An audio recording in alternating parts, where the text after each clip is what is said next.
See Psalm 34:18. The Lord is close to the brokenhearted and saves those who are crushed in spirit. To the one reading this right now, maybe your heart feels shattered. Maybe you've cried so much your tears have run dry. Maybe you're standing in the middle of chaos, whispering, "I don't know what to do next." God sees you, He hears you, and He is already moving on your behalf. When your heart breaks, He doesn't turn away. He gathers every piece with His own hands. He holds you closer than your breath. When you cry, He counts every tear. Not one falls unnoticed.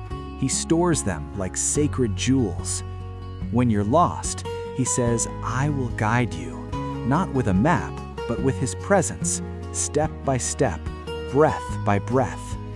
When you feel overwhelmed, He whispers, "I will strengthen you," not because you're strong, but because He is. You are not forgotten. You are not overlooked.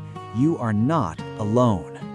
This year, you may cry again, but not from pain that crushes you, from gratitude that overwhelms you. Because God has heard your prayers.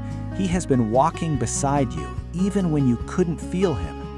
You are loved, not conditionally, not temporarily, forever, unchanging, unshakable.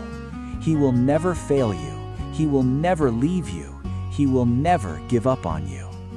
If you're trusting Him today, say Amen out loud. Let this truth sink into your bones. Then pass this on to someone who needs to hear it too. Because someone out there is hurting, and God just used you to bring them hope. Let this verse be your anchor. Let His promise be your peace. You are not broken beyond repair. You are being rebuilt by the hands of love itself.